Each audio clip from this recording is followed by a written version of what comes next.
하나님께서 성막의 제도를 어디에서 주셨나요? 모세에게 어디에서 가르쳐 주셨나요? 시내산 호렙산에서 가르쳐 주셨죠. 그래서 십계명을 모세에게 알려주실 때 같이 알려주신 부분이 성막입니다. 그래서 이스라엘 백성들은 그들 자신을 잘 몰랐습니다. 우리가 하나님이 명하신 그런 명령들을 율례들을 다 지킬 수 있습니다. 하나님께서 말씀하신 것을 우리가 다 지킬 수 있습니다. 이렇게 자신 있게 대답을 했습니다. 그러나 모든 것을 아시는 전지전능하신 하나님께서는 이스라엘 백성들을 다 알고 계셨죠. 그들의 마음과 그다음에 그들의 생활과 그들이 앞으로 어떻게 행할 것까지도 하나님께서는 알고 계셨습니다. 그래서 그들이 이 십계명을 다 지킬 수 없음을 아시고 십계명을 통해서 이제 하나님께서 가르쳐 주신 것은 이스라엘 백성들이 모든 인류가 죄인인 것을 깨닫게 하시고, 그래서 자기네 노력과 힘으로는 하나님 앞에 결코 나갈 수 없고 하나님 앞에 결코 받아들여질 수 없다. 그러므로 성막을 통해서, 성막의 제사를 통해서 하나님 앞에 나갈 수 있는 길을 같이 보여주신 것입니다. 그래서 사람들이 십계명을 통해서 죄를 깨닫는 것이죠. 죄를 깨닫습니다. 내가 죄인인 것과 내가 아무리 노력해도 십계명은 어떻습니까? 10가지 계명을 태어날 때부터 죽을 때까지 한순간도 한 번도 어기면 다 범한 자가 된다고 그랬죠. 모두 범한 자나 한 계명을 일생 동안 한 번만 범해도 똑같이 죄인이 되는 것입니다. 물론 경중은 차이가 있겠죠. 그러나 죄인인 것은 똑같습니다. 그래서 하나님 앞에서 죄인은 용납될 수 없다. 그래서 이제 하나님께서 또한 그 성막의 제도를 가르쳐 주셨고, 성막에 나갈 때 하나님의 거룩한 임재가 거하는 곳, 그곳에 나갈 때는 죄인들은 무엇을 가지고 가야 돼요? 무엇을 가지고 가야 되죠?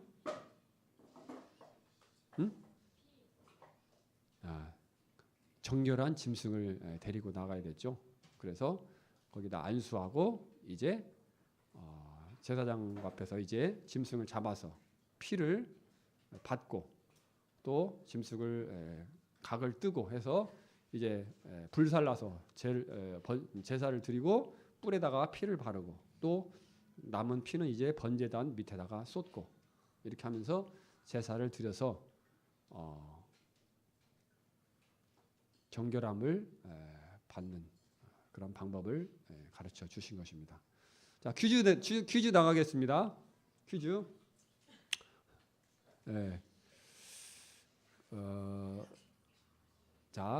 퀴즈 제사장 앞에 나가서 제사를 드리기 전에 무엇을 해야 되죠? 먼저 제물을 가지고 양을 가지고 가서 무엇을 해야 되죠? 안수를 해야 되죠? 네? 안수를 해야 되잖아요. 그게 문제는 아니에요. 안수를 해야 됩니다. 이렇게 안수를 죄가 있는 사람이 그 정결한 짐승의 머리에다가 손을 딱 얹고 안수를 딱 해야 됩니다. 자, 그러면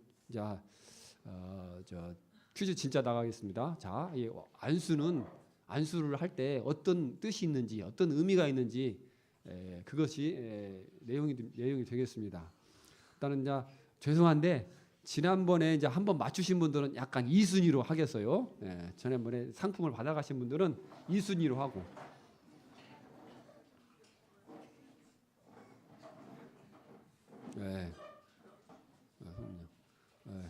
우리 김지원 학생.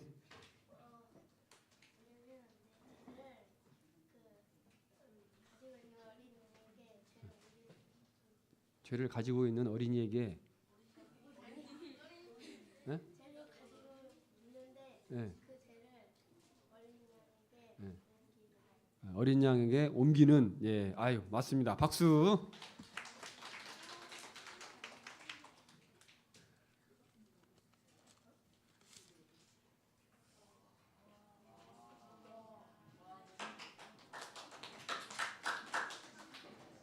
예, 아주 중요한 부분이 되겠죠. 그래서 안수를 하게 될 때 건너간다, 넘어간다, 동일시하다 이런 뜻이 있다고 그랬죠. 그래서 어린 양과 깨끗한 정결한 양과 이 죄인이 동일시되는 거죠. 그리고 안수를 할 때 건너간다. 이 죄인에게 있는 죄가 이 정결한 짐승에게 건너간다, 넘어간다 이런 의미가 있다고 했습니다. 그래서 죄인 대신 이렇게 양을 잡아서 대신 누가 죽어요? 죄인 대신 양이 대신 죽는 것이죠. 그래서 대속하는 방법을 하나님께서 이렇게 가르쳐 주셨습니다. 그래서 죄가 있는 사람일지라도 십계명을 통해서 죄가 있는 사람일지라도 이제 하나님 앞에 나오고자 할 때는 언제든지 이와 같이 정결한 짐승을 데리고 가지고 나오면은 성막 하나님이 거하시는 거룩한 처소 그곳에 나갈 수 있었습니다. 두 번째로 중요한 부분 지성소가 있었죠. 번제단을 지나서 물두멍을 지나서 그 다음에 성소를 지나서 지성소에 들어가면 지성소 앞에는 커다란 아주 두꺼운 천으로 되어 있는 휘장이 있다고 그랬고 휘장 뒤에는 속죄소, 그 다음에 시은소, 법궤 이런 것이 있다고 그랬죠.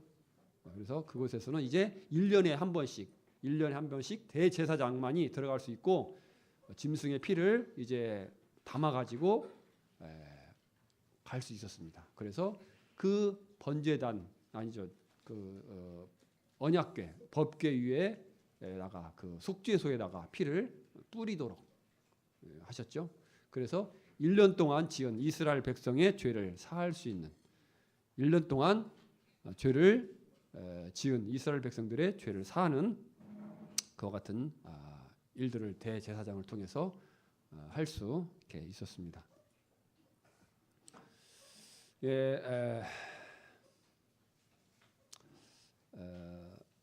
이제 이스라엘 백성들이 모세와 함께 가데스 바네아에 이르러서 12 정탐꾼을 가나안 땅에 보냈죠. 그래서 12 정탐꾼이 40일 동안을 그 가나안 땅을 정탐을 하고 돌아왔습니다. 그랬을 때 여호수아와 갈렙 두 사람은 하나님께서 이 땅 우리에게 주셨다. 빨리 올라가서 취하자. 이렇게 말했지만 10사람은 어떻게 했어요? 코를 빠뜨리고 낙심하고 하나님을 원망하고 우리를 이곳에서 인도해서 우리를 여기서 죽게 하느냐. 차라리 애굽에 있었을 것이 나을 뻔했다. 가나안 땅의 백성들은 크고 장대하고 그 땅은 넓고 그 성은 견고하고 사람들은 많고 정말 젖과 꿀이 흐르는 땅이지만 우리는 그 땅을 취할 수 없다. 이렇게 낙심하고 원망하고 했습니다. 그래서 그 이스라엘 백성들의 앞에서 그 10명의 정탐꾼들이 그와 같이 낙심하는 말을 하게 되었을 때 이스라엘 백성들이 그 말을 듣고 통곡하고 울었어요. 여호수아와 갈렙의 말을 들은 게 아니라 이 하나님을 믿지 못한 10명의 정탐꾼들의 말을 듣고 온 이스라엘 백성들의 마음이 낙심이 되고 실망하고 하나님을 원망하고 하는 그런 상태가 되었습니다.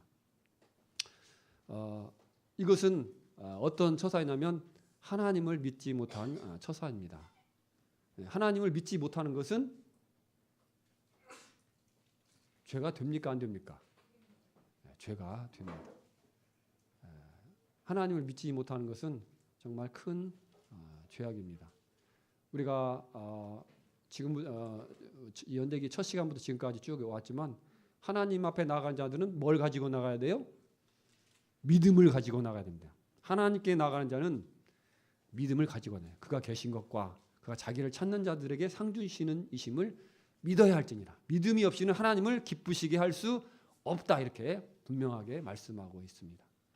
하나님 믿어야 됩니다. 근데 자, 여러분 생각해 보십시오. 이스라엘 백성들이 하나님을 믿을 수 있는 조건이 됐어요? 못 됐어요? 여러분이 생각할 때, 응? 이스라엘 백성들을 여러분들이 입장에서 볼 때 하나님을 믿을 수 있겠어요? 못 믿겠어요? 믿을 수 있겠어요? 네. 왜요? 양아니?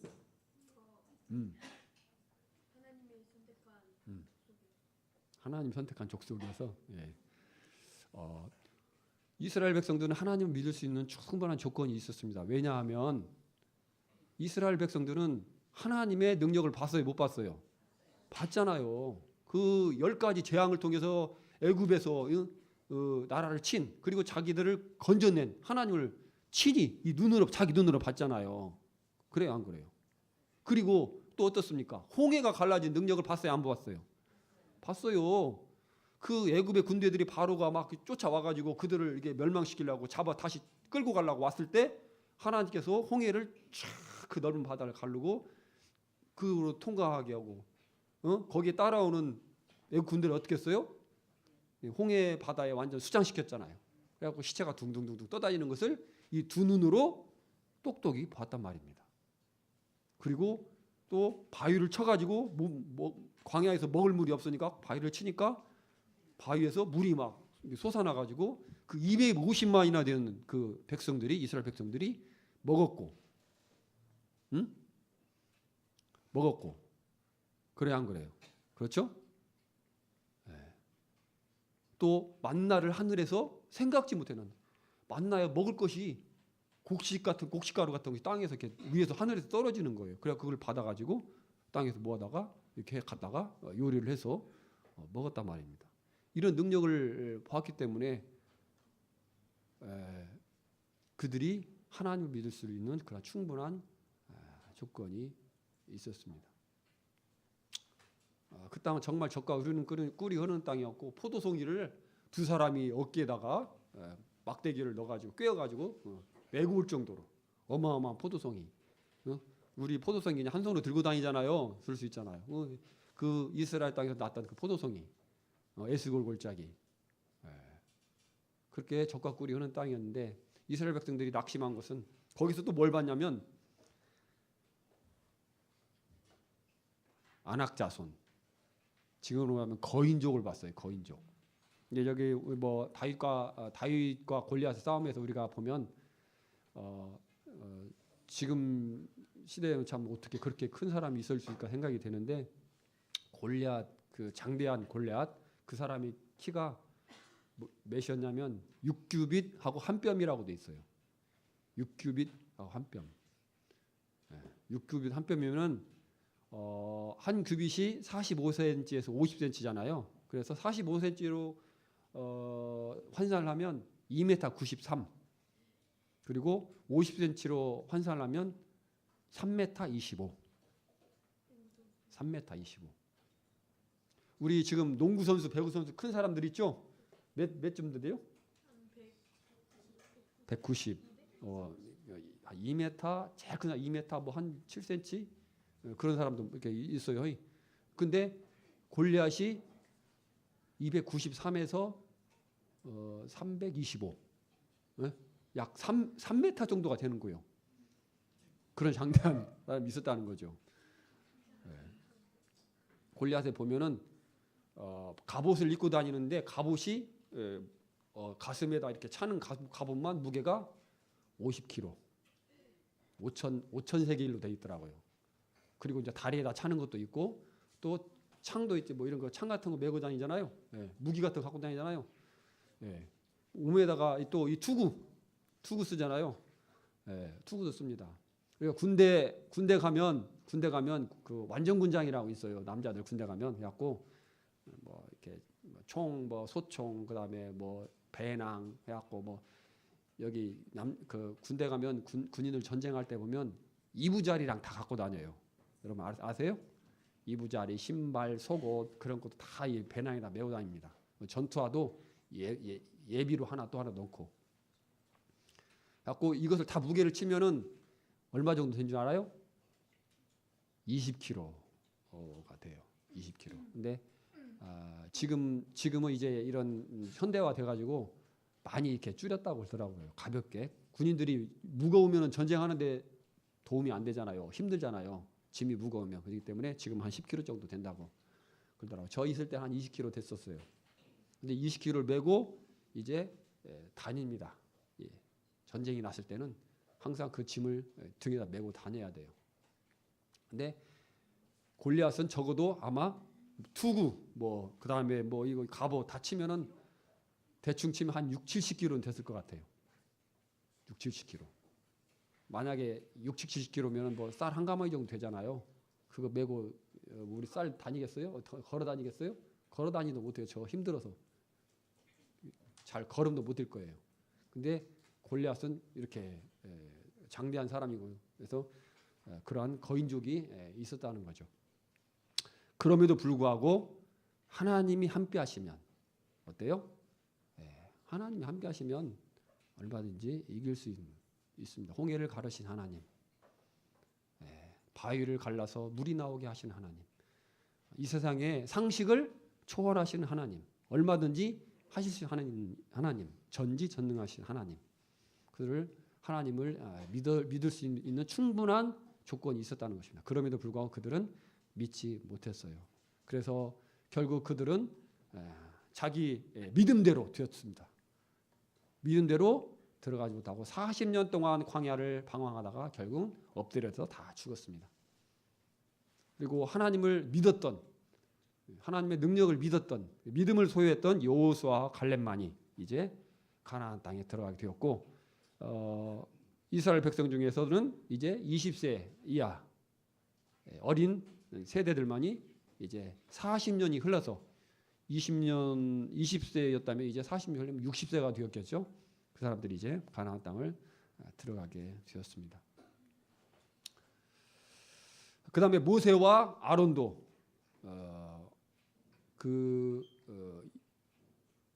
이스라엘 백성들의 그러한 하나님을 향한 그러한 불신앙적인 태도를 보면서 분노했죠. 그래서 바위를 명해서 물을 내라고 이렇게 하나님께서 명하셨는데 바위를 막 지팡이로 두드렸죠. 지팡이로 막 2번씩 두드려 버렸습니다. 화가 나서. 그들이 하나님 앞에 그 자신의 하나님의 거룩함을 드러내지 못했어요. 그건 하나님의 종이었고 하나님을 대변한 자들이었는데 하나님을 제대로 이렇게 나타내지 못하고 분노하는 모습을 이스라엘 백성들이 보였습니다. 그래서 그들도 어떻게 탈락, 가나안 땅에 들어가지 못하게 되었습니다. 하나님 어떻게 생각하면 하나님 그거 좀 잘못한 건 한 건데 그건 좀 실수한 것이잖아요. 그럼 봐주시면 안 될까요? 이렇게 생각할 수도 있어요.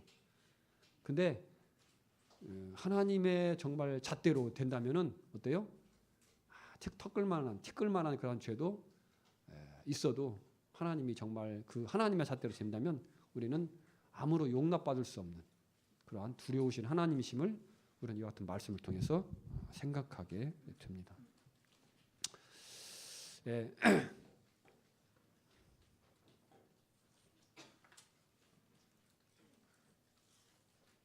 이것이 왜 생겨가지고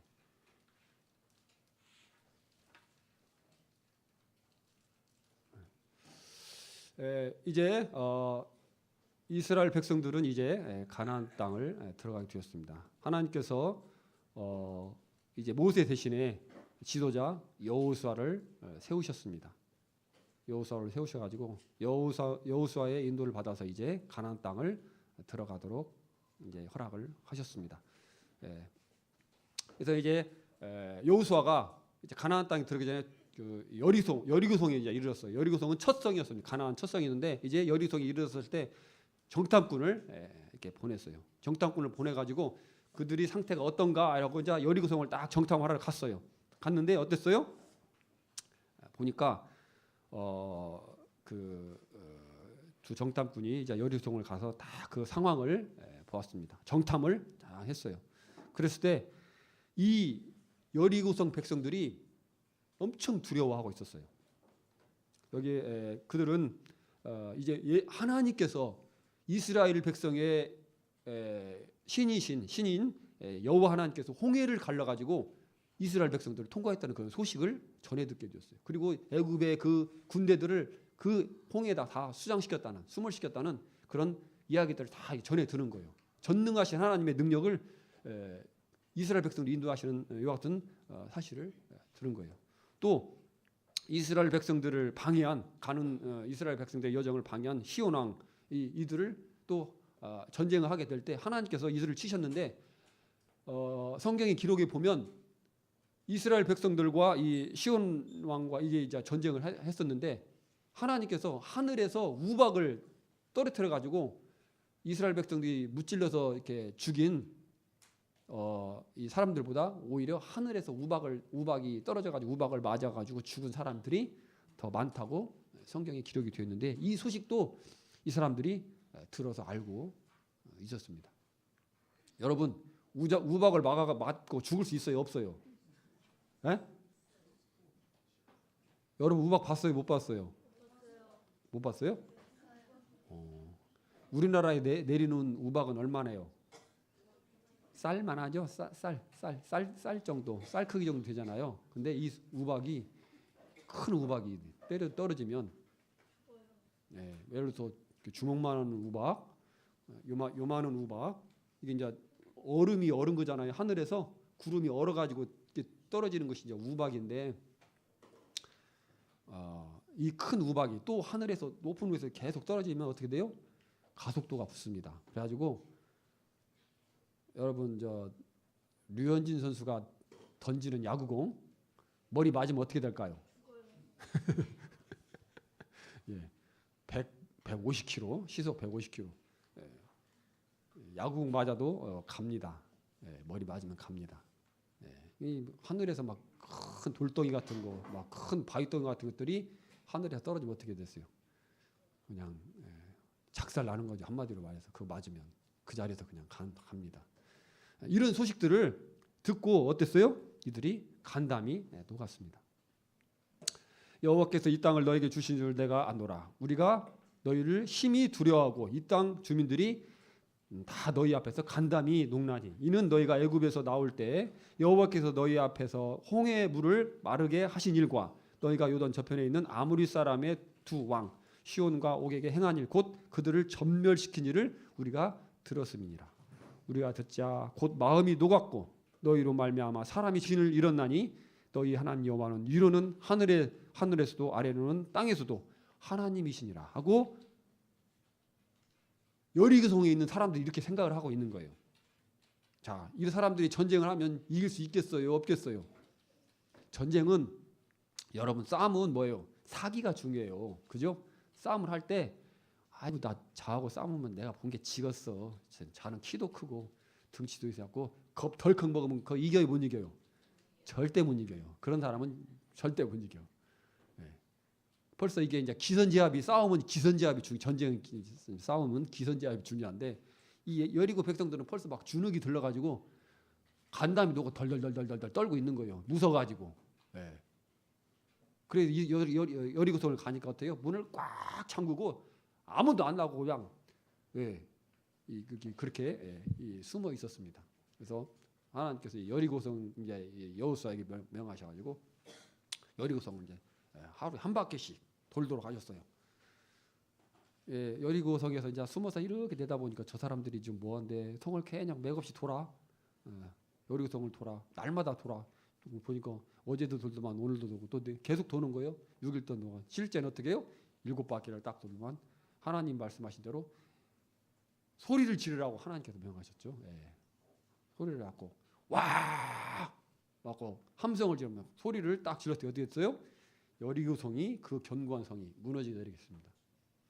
그 기록에 의하면 여리고 성벽은 폭이 뭐 한 5m 마차가 지나갈 정도 그 돌로 쌓았는데 벽의 넓이가 5m 이상 이렇게 되었다는 그런 기록이 있습니다. 그 성이 하나님의 능력으로 우리 성이 다 무너져 내리니까 어떻게 됐습니까? 이스라엘 가서 이제 도륙하고 그 사람들 다 무찌르고 여리고성을 점령을 했습니다.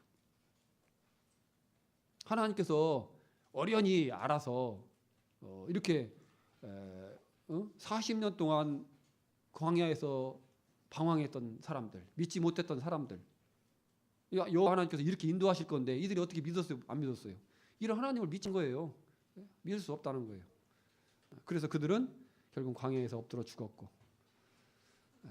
죽었고 하나님이 주시는 복을 누릴 수 없었다는 것입니다. 첫 번째 성인 여리고성을 정복했고 두 번째 성도 정복을 했습니다. 하나님께서 이 기브온 전투에서는 얼마나 놀라운 일을 행하셨냐면, 자, 여기 한번 여호수아 10장 12절 같이 읽어보도록 하겠습니다. 시작. 여호와께서 아모리 사람을 이스라엘 자손에게 넘겨주시던 날에 여호수아가 여호와께 아뢰어 이스라엘의 목전에서 이르되 태양아 너는 기브온 위에 머무르라. 달아 너도 아얄란 골짜기에서 그리할지어다. 예. 하나님께서 어떤 능력을 행하시냐면 아모리 사람과 전쟁을 할 때 아모리 사람을 다 무찌르고 전쟁을 끝날 때까지 어떻게 하시냐면 해를 딱 잡아 두셨어요. 해가 동쪽에서 떠가지고 서쪽으로 딱 지는데 해가 움직이지 못하도록 딱 잡아 주셨고 달도 그와 같이 움직이지 못하도록 하셨다는 것입니다. 이 이야기를 들으면 그렇게 생각할 사람도 있겠죠. 누구 사기치고 있네. 그렇게 생각할 사람도 있겠죠. 예. 그렇게 생각할 수 있습니다. 그러나 정말 천지를 창조하신 하나님, 천지를 6일 동안 창조하신 하나님, 그 능력의 하나님이시라면 그것이 가능하겠어요? 불가능하겠어요? 충분히 가능합니다. 하나님께서 이와 같이 놀라운 능력을 통해서 하나님이 하시고자 하시면, 하나님은 우리의 종이 아닙니다. 하나님 보여주세요 하고 한다고 해서 하나님께서 다 하시는 건 아닙니다. 그러나 하나님이 뜻이 있으면, 뜻을 가지고 계시면 이와 같은 일들을 우리에게 보여주시고 하실 수 있다는 것입니다.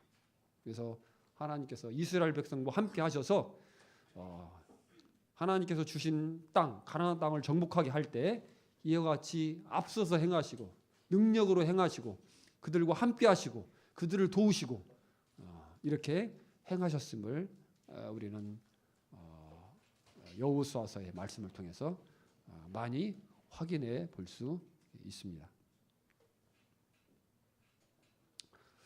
이제 전쟁을 마쳤습니다. 전쟁을 이제 마치고 땅을 이제 이스라엘 12지파가 있는데 12지파에게 이제 제비를 뽑아서 분배를 했습니다. 여호수아와 여호수아와 함께 했던 그 세대 그들이 이제 이 가나안 땅을 다 가서 이제 땅을 다 정복하고 그래갖고 땅을 이제 지파별로 나누고 그리고 시간이 이제 흘렀습니다. 그리고 하나님의 그 기적을 하나님의 그 역사하심을 친히 눈으로 목격한 세대들이 있죠. 그리고 또 그들이 낳은 자손들이 있겠죠. 아들들이 있고 딸들이 있고 그다음에 손자 손녀들이 있겠죠. 자손들이 계속 퍼졌겠죠. 근데 이제 그와 같이 하나님의 능력을 경험한 그 세대들이 이제 나이가 들어서 세상을 떠나게 되었습니다. 그랬을 때 이제 이스라엘 백성들이 하나님을 잊어버리고 다시 하나님을 떠나서 우상을 숭배하기 시작을 했습니다. 이스라엘 백성들이 가나안 땅을 점령하게 될 때 하나님의 말씀을 온전히 순종하지 않았어요. 하나님 말씀을 순종하기는 했어요. 근데 어때요? 온전하게 순종을 하지는 않았어요. 그래서 어떠한 족속들은 남겨두고 그 하나님께서 가나안 땅을 가나안이 원래 가나안 땅에 여러 가나안 족속들이 살고 있었습니다. 그렇죠? 근데 하나님께서 그 땅을 심판하셨어요. 왜요? 가나안 땅에 사는 사람들도 하나님의 피조물이고 하나님이 창조하신 사람들이기 때문에 하나님을 섬겨야 돼요, 안 돼요? 되죠? 근데 그들은 하나님을 섬기지 않았습니다. 그리고 뭘 섬겼어요? 우상을 섬겼어요. 하나님을 섬기지 않고 자기를 위해서 우상을 만들고 우상을 섬겼습니다. 그래서 그들을 이스라엘 백성들을 보내가지고 심판하셨습니다. 그리고 그들을 멸망시키고 내어 쫓고 이제 그 땅을 이스라엘 백성들에게 주셨습니다. 그들을 다 멸하라고 하셨어요. 하나님께서 그들 다 심판하라고 하셨어요. 근데 이스라엘 백성들이 심판도 하긴 했지만 다 하지 않았어요. 그리고 일부의 족속들은 거기에 남겨뒀다는 것입니다. 거기에 살게 했다는 것입니다. 그러다 보니까 어때요? 이들이 가진 습성이 어때요? 이들이 가진 습성은 우상을 숭배하는 것입니다. 우상을. 하나님 아니고 우상을 만들어가지고 이렇게 거기다 절하고 섬기고 그 앞에서 죄를 짓고 간음을 하고 이런 죄들을 하나님처럼 섬기는 이런 죄들을 짓고 있었습니다. 그러다 보니까 어떻게 돼요? 이스라엘 백성들이 영향을 받는 것입니다. 그때 바알과 아스타롯 이런 신들을 섬겼었는데 그들이 따르는 풍속을 본을 받아가지고 이와 같이 우상을 숭배하게 되었습니다. 하나님께서 이와 같이 하시는 것을 기뻐하시지 않고 그렇게 하면은 징벌하시겠다고 그와 같이 약속 많이 말씀하셨음에도 불구하고 이스라엘 백성들은 그 말씀을 주의하여 듣지 아니하시고 우상 숭배에 빠지게 되었습니다. 그랬을 때 이제 하나님께서 주변에 있는 그 민족들, 족속들을 통해서 이제 전쟁을 하게 되고 그들이 와가지고 농사진 것을 다 불태워버리고 뺏어가고 또 그들을 못살게 굴고 괴롭히고 또 노예하고 이와 같이 종으로 잡아가고 뭐 이런 일들을 했습니다. 그들을 괴롭혔다는 것이죠.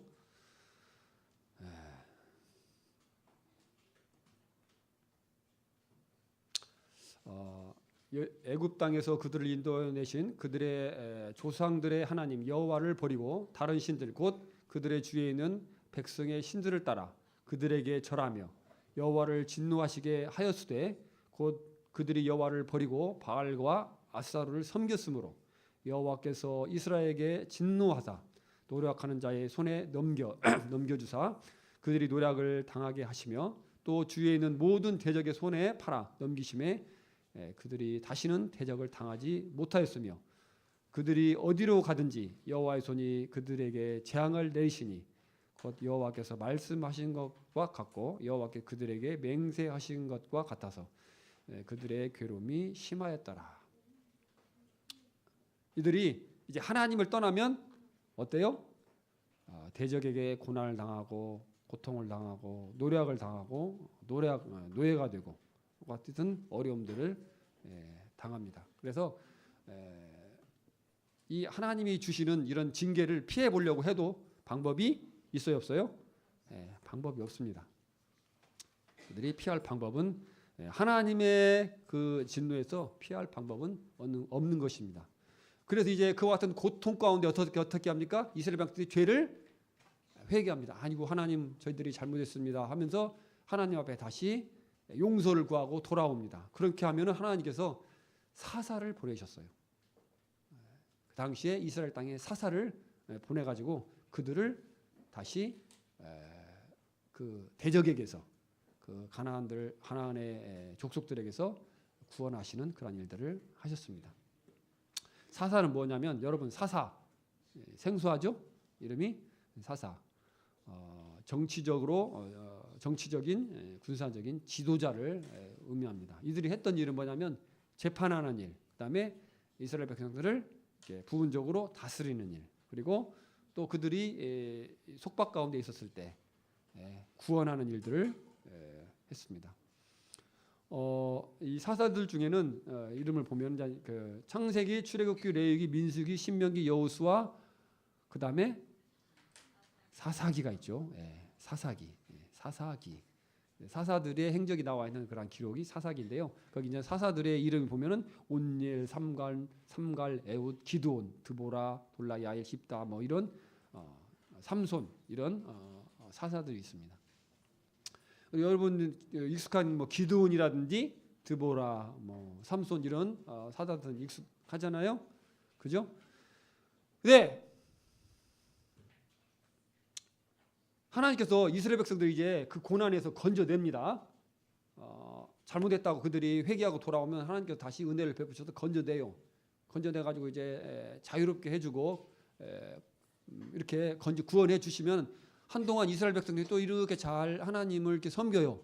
그러다가 또 어떻게 됩니까? 시간이 조금 지나면 또 우상을 숭배하고 하나님을 떠나고 이와 같은 일들을 하는 거예요. 또 하나님께서 이제 징벌을 하십니다. 그러면 또 그들이 회개해요. 회개하고 다시 돌아옵니다. 돌아오면 하나님께서 또 사사를 보내가지고 그들을 또 건지세요. 그럼 또 시간이 지나면 어떻게 돼요? 또 하나님을 떠나요. 이와 같은 일들을 400년 동안 사사기를 여러분 읽어보시면 그와 같은 내용들이 기록이 되어 있습니다. 그래서 400년 동안 이와 같은 일들을 반복되는 것이 사수하기 내용이 되겠습니다.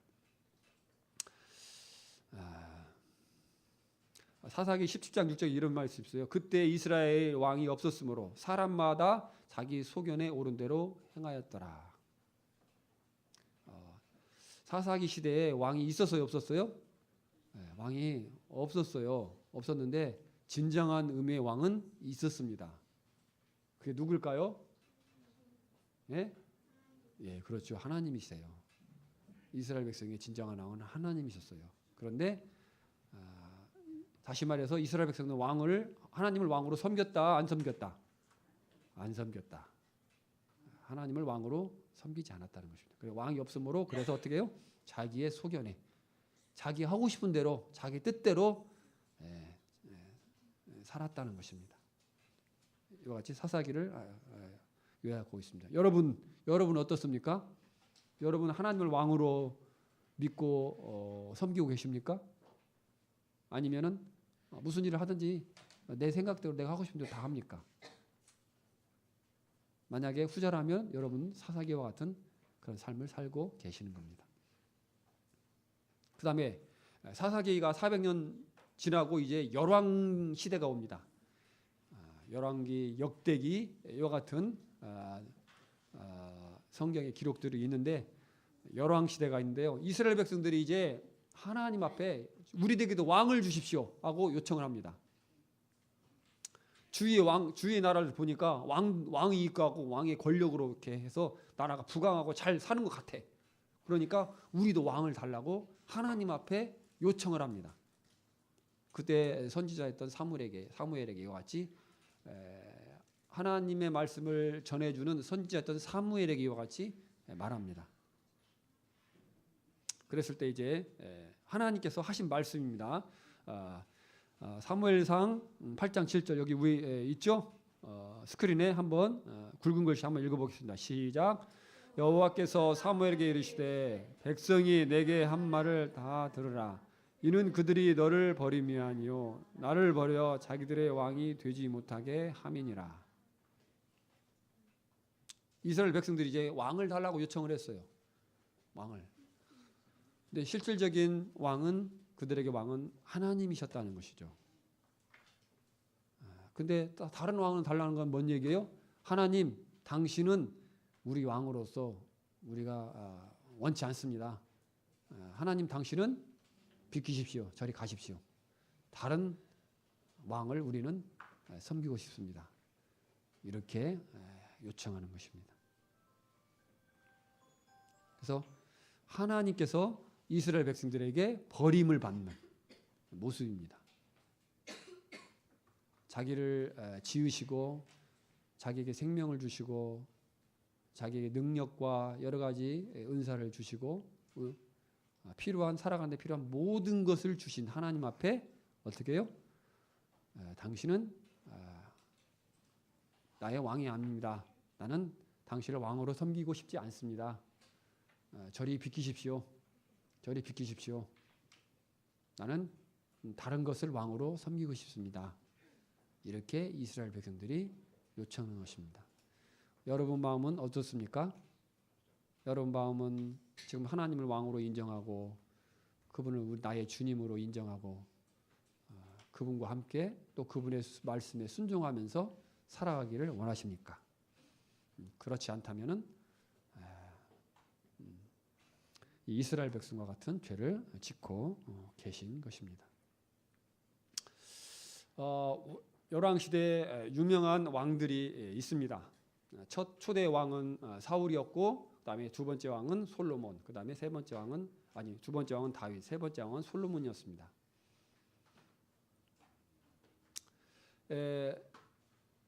이스라엘의 이제 열왕 시대가 시작이 되었는데 대부분의 왕들은 하나님을 믿지 않고 의지하지 않았습니다. 소수의 왕만이 하나님을 믿고 의지했고, 그들이 또 하나님을 믿을 수 있도록 백성들을 이렇게 지도하고 권장했고, 대부분의 왕들은 우상을 숭배했고, 그 영향을 받아서 백성들 또한 어떻게 됐어요? 우상을 숭배하고 하나님을 떠나는 이런 죄들을 범하는 일들을 반복했습니다. 우리가 잘 알고 있는 왕 다윗 왕은 선한 왕이었습니다. 그래서 하나님을 진정으로 그 마음 가운데 모시고 하나님을 섬겼던 왕입니다. 그가 사는 동안 잘못도 죄도 지키기는 했지만, 그래도 마음 중심에서 항상 주님을 믿고 의지하고 섬겼던, 하나님께서 칭찬하시기를 이는 나와 마음이 합한 자다, 이렇게 칭찬하실 정도로 선한 왕입니다. 그래서 하나님께서 이 다윗 왕을 통해서 주변에 있는 많은 왕국들을 점령했어요. 그리고 그 권력이 힘이 세져가지고 감히 이스라엘을 넘보지 못하는 그런 아주 부강한 나라가 되었습니다. 그렇습니다. 우리의 삶도요, 하나님을 믿고 의지하며 섬기면 어떻게 됩니까? 정말 복을 받습니다. 특별히 뭔 복을 받냐면 심령의 복을 받아요. 심령의, 마음의 복. 여러분, 아무리 많은 것을 가지고 모든 것을 누린다 할지라도 마음이 기쁨이 없고 평안이 없고 즐거움이 없으면 어때요? 그게 별로 좋지 않습니다. 마음에 하나님으로 말미암아 기쁨과 위로가 있을 때 여러 가지 안 좋은 환경이든지 좋은 환경이 상관없이 우리는 기쁨 있고 능력 있는 삶을 살 수가 있습니다. 그래서 다윗 왕이 이제 정말 그 중동에서 아주 부강한 나라가 이제 되었어요. 그리고 함부로 이 이스라엘을 넘보지 못한 그런 나라가 되었어요. 그래서 이제 많은 이제 부를 축적하고 그 나라가 부국이 되었습니다. 근데 이제 다윗 왕이 이제 어느 날 딱 보니까, 자기가 이제 왕궁에 거하면서 보니까 하나님의 성막을 보았어요. 송민혁, 장난하지 말고. 이름을 불려주는 그런 불명예가 없도록 하시기 바랍니다. 자, 까먹었네.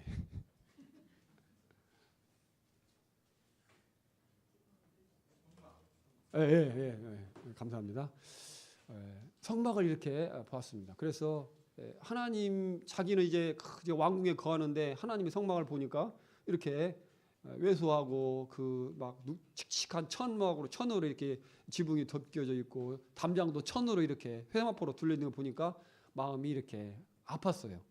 나는 이렇게 좋은 왕궁에 거하는데 하나님의 저렇게 한가, 그런 마음이 다윗이 들어가지고 하나님 앞에 정말 성전을 지어드리기를 원하는 마음이 있었습니다.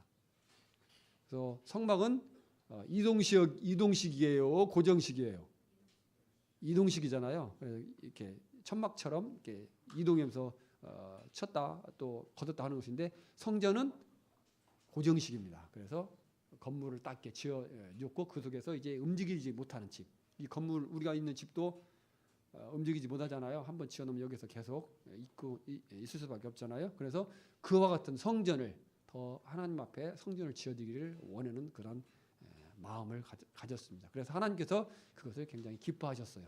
그럼에도 불구하고 하나님께서는 다윗이 전쟁을 많이 해가지고 피를 많이 흘렸기 때문에 너는 성전을 지을 수 없다, 그렇게 말씀했어요. 그래서 이제 다윗 왕은 하나님의 성전을 지을 수 있는 모든 준비를 이렇게 끝냈어요. 좋은 나무 백향목도로 준비하고 금은 보석 뭐 이런 것들로 해가지고 성전을 지을 수 있는 모든 준비를 이제 하나님 앞에 다 준비해 놨습니다. 그리고 자기 아들 솔로몬에게 짓도록 그렇게 위임을 했습니다. 여러분 솔로몬 잘 아시죠? 지혜의 왕. 일천번제를 하나님 앞에 드렸고 정말 하나님 앞에 겸손한 마음으로 하나님의 복을 얻었던 왕이죠. 그가 처음 출발할 때 얼마나 겸손하게 하나님을 섬기고 그런 시작했는지 우리는 참 감동을 받게 됩니다.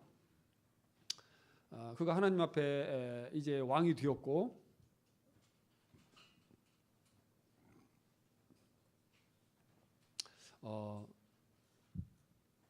하나님 앞에 이제 일천 번제를 드렸을 때 하나님께서 이게 뭔 소원이 있느냐 진짜 그런 말씀하셨을 때 열왕기 3장 11절 13절에 보면 이에 하나님이 그에게 이르시되 네가 이것을 구하도다 자기를 위하여 장수도 구하지 아니하며 부도 구하지 아니하며 자기의 원수의 생명을 멸하기도 구하지 아니하고 오직 송사를 듣고 분별하는 지혜를 구하였으니 내가 네 말대로 네게 지혜롭고 총명한 마음을 주노니 네 앞에도 너와 같은 자가 없었거니와 네 뒤에도 너와 같은 자가 일어남이 없으리라.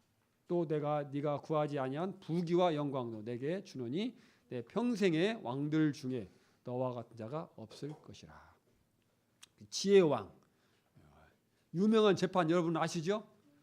두 여인이 서로 자기 아이라고 하면서 서로 자기 아이라고 하면서 한 아이를 데리고 와서 왔죠. 한 여인이 이제 자기 아들을 자기가 죽은 것을 보고 다른 여인의 아이와 바꿔치기를 했잖아요. 그리고 보니까 죽은 아이를 보니까 자기 아기가 아닌 거죠. 그랬을 때 솔로몬 왕의 이제 재판을 청해서 갔습니다.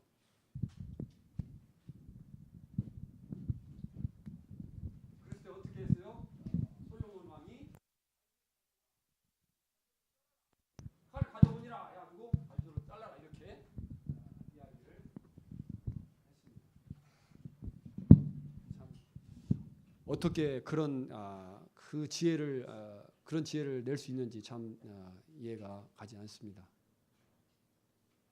진정 그 아이의 생모는 그 아이를 포기할 수밖에 없는 거죠. 정말 아이를 사랑하고 아기가 죽는 것을 원하지 않기 때문에 그것을 꿰뚫어보는 그 놀라운 지혜, 그게 누구에게서 왔습니까? 하나님에게서 온 거죠. 하나님께서 그 놀라운 지혜를 솔로몬 왕에게 주셨습니다. 하나님이 참 이걸 기쁘게 보셨고 그래서 다른 걸 구하지 않고 하나님 앞에 이스라엘 백성들의 송사를 듣고 구별할 수 있는 지혜를 달라고 이렇게 구했을 때 하나님께서 지혜뿐만 아니라 부귀와 영광도 같이 주셨습니다. 접촉이 불량한 것 같습니다. 만지지도 않아도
공부했던지 금과 은을 갖다가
시간이 지나면 어떻습니까?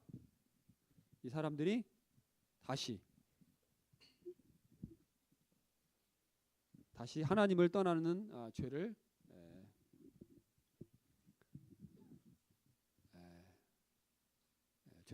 지게 되는 것을 또 우리가 확인해 볼 수 있습니다. 그래서 이제 그 이후에는 이제 이스라엘이 우리가 잘 알고 있는 그리스라든지 로마라든지 이런 나라의 지배를 받게 됩니다. 하나님께서 예수님이 오시는 때부터 그 한 400년 동안 선지자를 보내지 아니하셨어요. 선지자들 무슨 일을 하죠? 선지자들은 하나님의 말씀을 전해주는 일들을 합니다. 근데 선지자들은 하나님께서 지명하셔가지고 하나님의 말씀을 가르쳐 주시고 입에 넣어 주셔서 전하도록 하시는 거죠. 그죠? 근데 하나님께서 선지자들을 보내지 않으셨어요. 왜 그랬을까요?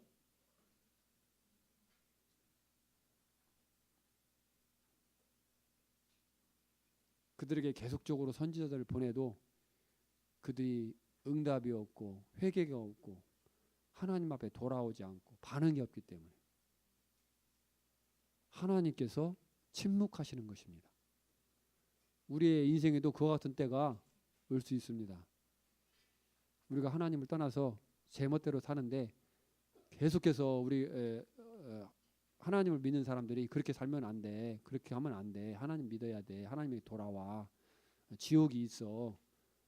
하나님이 너를 사랑하셔. 이렇게 계속해서 말씀을 해 주시는데 콧방귀도 안 끼고 계속해서 그냥 무관심하고 흘려듣고 무시하고 그렇게 되면 어떻게 됩니까? 나중에는 이제 하나님이 말씀이 들려지지 않을 수 있어요. 그렇게 되면은 정말 불행한 사람이 되는 거죠. 어떻게 되면 포기한 사람이 될 수 있는 것입니다. 가능성이 있으니까 계속해서 이야기해 주는 거예요. 그런데 계속해서 얘기해도 아무래도 저 자는 뭐 내가 보니까 가능성이 없을 것 같아. 뭐 어떻게 돼요? 사람도 포기하잖아요. 자는 안 돼. 내가 아무리 해봐도 안 되겠어. 도저히 안 되겠어. 포기하잖아요. 하나님 포기하시는 사람이 되면 정말 불쌍한 사람이 되는 것입니다. 여러분 여기에 참석하시는 거 참 잘하셨어요.